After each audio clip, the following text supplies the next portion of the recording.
You could be facing unlimited fines and the total destruction of your company's reputation, not for something you did, but for a bribe paid by a third-party agent halfway across the world that you failed to stop. Mm-hmm. But there's exactly one legal defense that can save you, and as an accountant, you are the one expected to build it. Right. So welcome to our global audience joining us for this deep dive. Today we are covering the Bribery Act 2010. We will break it into 3 parts, look at a real-world example, and finish with 3 exam tips you can use immediately. It's such a critical topic to master, both for your exams and your career. To build a foundation here, the Bribery Act 2010 is UK legislation that replaced a whole patchwork of severely outdated laws. Yeah. Its goal is to effectively combat bribery and corruption, which are, forces that actively undermine the rule of law and stunt economic development globally. Exactly. I like to think of this act like a modern home security system. Okay, I like that. Yeah, the law isn't just designed to punish the burglar who breaks in. Mm-hmm. It is heavily designed to punish the homeowner who intentionally leaves the front door wide open. Right. Or, to put a business spin on it. Imagine you own a massive franchise restaurant. If your kitchen staff are ignoring health codes, you don't get to stand in the dining room, throw your hands up, and say, hey, I didn't personally tell them to leave the chicken out in the sun. No, absolutely not. It's your kitchen. You are responsible for the environment you built. That captures the spirit of the legislation perfectly. And where this act catches a lot of professionals off guard is its aggressive extraterritorial application. Oh, yeah. It essentially ignores borders. Yeah. A bribe paid in another country in a completely different legal jurisdiction using foreign currency can still trigger a massive criminal prosecution right here in the UK. So it's a global net. It's designed to ensure that if you are operating a business with a UK footprint, well, your hands have to be completely clean everywhere else in the world. Yes. And if we ground this in why it matters to, say, the 38-year-old financial controller or auditor listening on their lunch break right now, Right. accountants are the first line of defense. You are the professionals analyzing organizational risks and implementing the anti-bribery controls. Yeah. Mastering this is fundamentally about safeguarding your directors from devastating civil claims, keeping your executives out of prison, and, frankly, protecting the organization from absolute reputational ruin in the marketplace. Which naturally leads to the exam room, right? Like, why do examiners consistently feature this topic in professional papers? Yeah. How are they trying to test the students' understanding of this global net? Well, there are 2 reasons examiners love this. Here's the first. The sheer scope of the act. Specifically, a new, incredibly broad offense targeting commercial organizations that fail to prevent bribery. Wow. Okay. Yeah, it fundamentally changed how corporate liability works. And the second reason? The second reason is the statutory defense mechanism tied to that offense.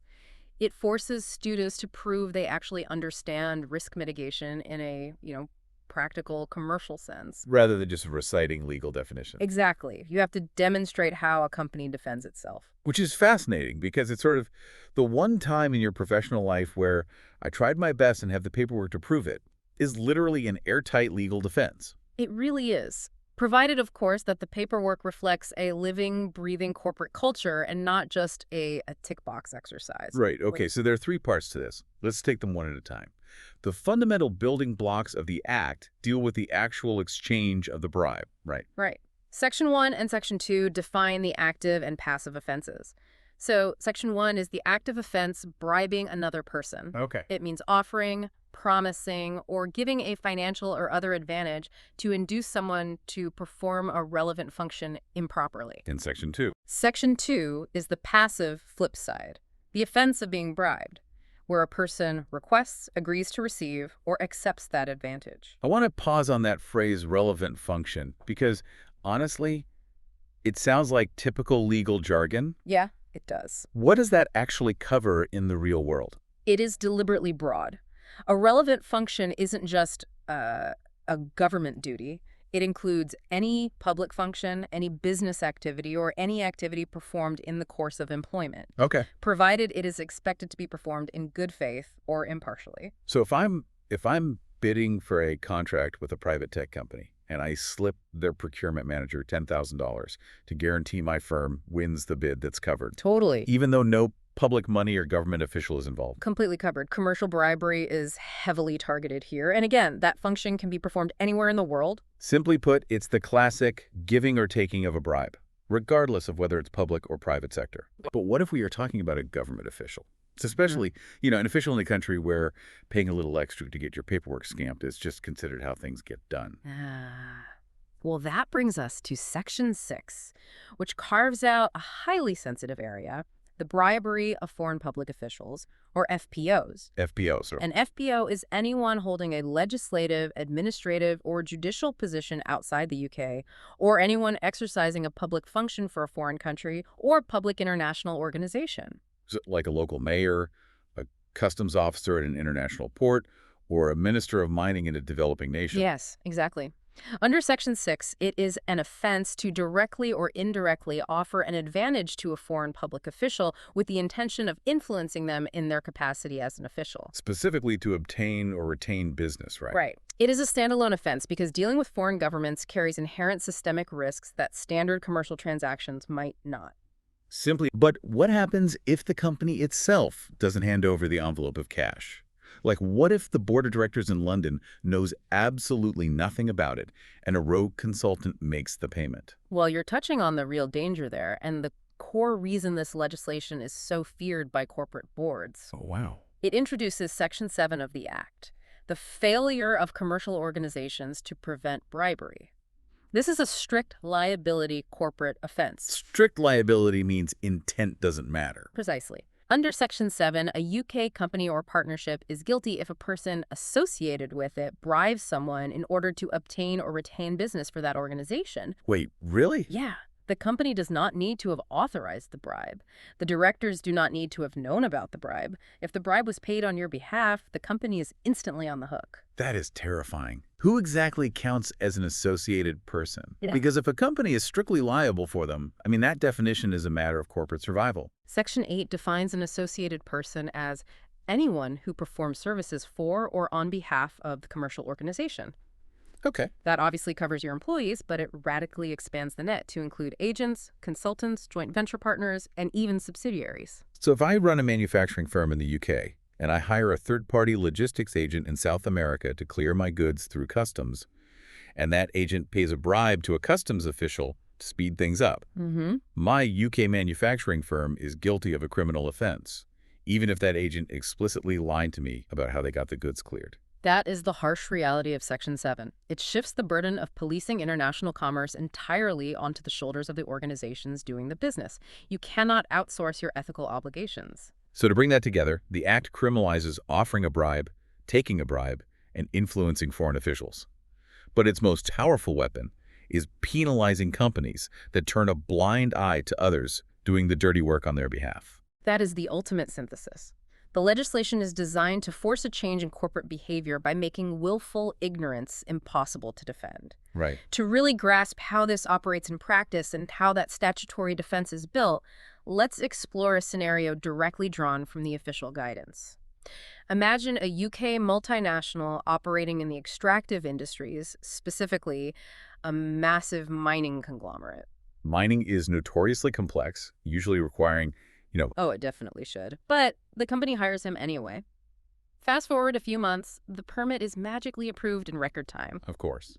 But it turns out that local agent took the funds the UK company provided for expediting fees and used them to directly bribe a local official. Wow. For the younger listeners out there, the 23-year-old junior auditor scanning through ledgers, this is exactly why your managers drill it into you to rigorously scrutinize vague consultancy fees or logistical expediting expenses in overseas subsidiaries. Exactly. You aren't just checking math, you are hunting for the money that funded a potential bribe. And if we look at this from the senior professional angle, as a CFO or a director signing off on these operations, you are now directly exposed to a Section 7 corporate offense. Right. The company is guilty of failing to prevent the bribe. Your only lifeline, the only way to save the company from unlimited fines, is to prove to a court that you had adequate procedures in place to prevent bribery under Section 9 of the Act's guidance. So we are sitting in the courtroom. The prosecution says our agent paid a bribe.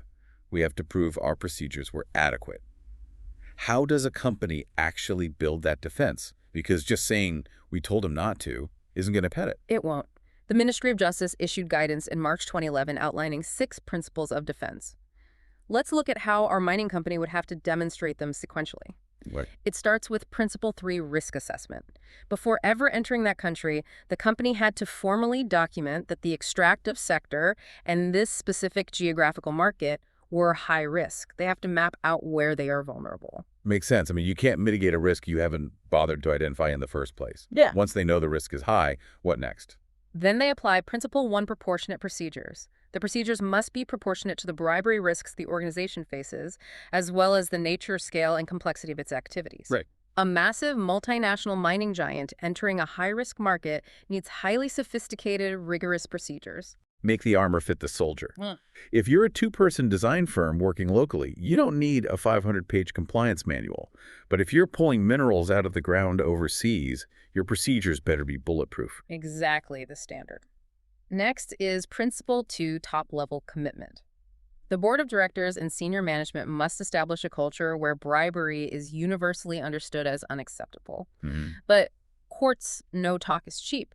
They look for evidence that top management was actively involved in developing the anti-bribery program and visibly enforcing it. So it can't just be an ethics policy poster pinned up in the break room next to the microwave. It has to be toned at the top, evidenced by board minutes and real resource allocation. Now, for the critical failure point in our scenario principle for due diligence, did the company thoroughly vet that local agent before signing a contract? Right. Did they investigate his background, his financial history, his ties to government officials, and the justification for his fees? If they just took him at his word because he promised quick results, their defense crumbles right there. It does, but let's assume they did vet him. They still have to prove Principle 5 communication and training. Are the anti-bribery policies embedded throughout the organization? Oh, like, does the staff actually know what to do? Yes. Has the local staff been trained on how to handle extortion demands?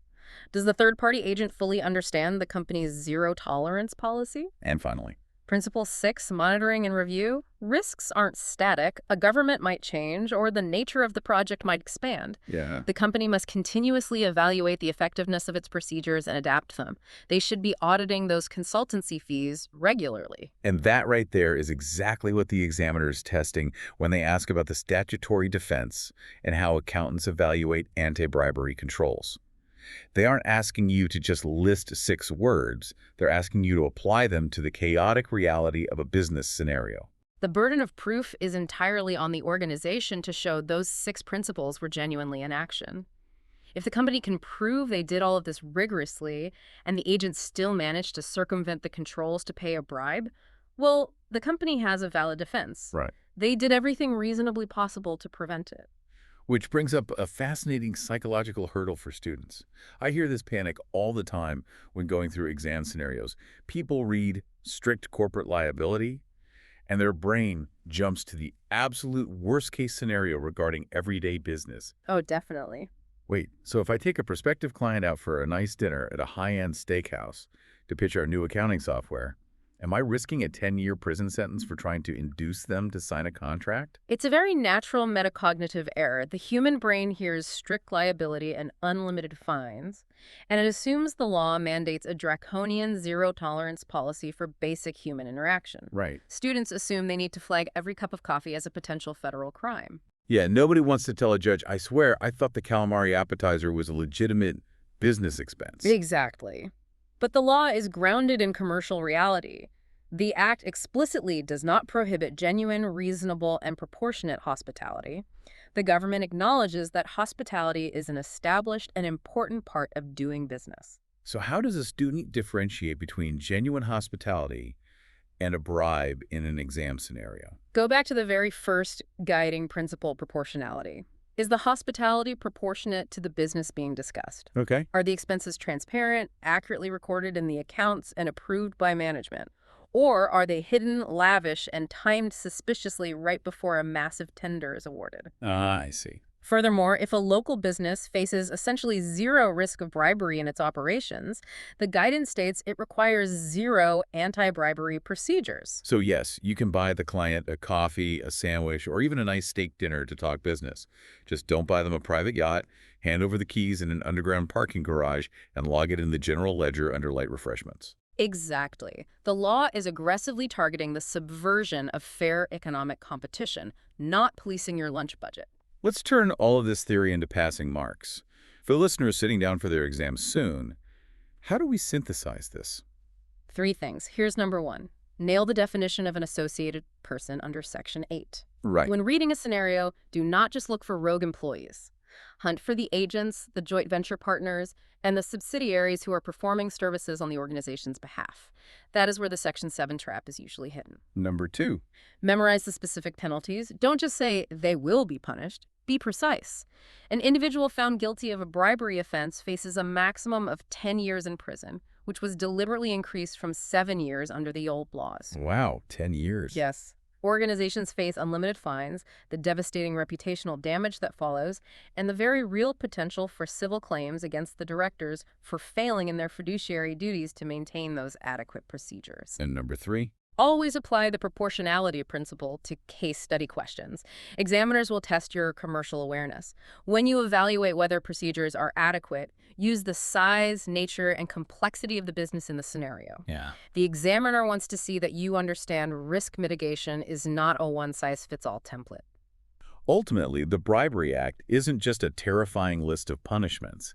It is a legal mandate forcing companies and their accountants to proactively design a corporate culture that makes corruption nearly impossible to hide. That is the perspective you need. The overarching goal of the legislation is to encourage free, transparent, and fair competition on a global scale, and accountants are the architects of that transparency. For those of you just starting out in your careers, you now know exactly what to look for when reviewing those risk assessments and those vague overseas expenses. You know the mechanics of the trap. And for the experienced professionals leading the charge, you have the exact framework required to ensure your organization's governance is completely bulletproof. Bringing it all back to where we started, you no longer have to fear that rogue third-party agent halfway across the world destroying your company, because you know exactly how to build the defense before they ever make a move. Accountants really are the vital link here. You are the professionals reviewing organizational risks and implementing the adequate procedures that protect the entire business from the inside out. We want to genuinely thank our global audience for joining us on this deep dive. If you found this valuable, please follow the show on Spotify and leave us a review. It really helps us out. But before we go, I want to leave you with one final thought to mull over based on what we've covered today. Think about the very last email you sent to a third-party vendor. If a prosecutor read that email out loud in a courtroom tomorrow, would it sound like a company that demands compliance or a company that prefers not to ask too many questions? Thank you for listening. Thank you for listening.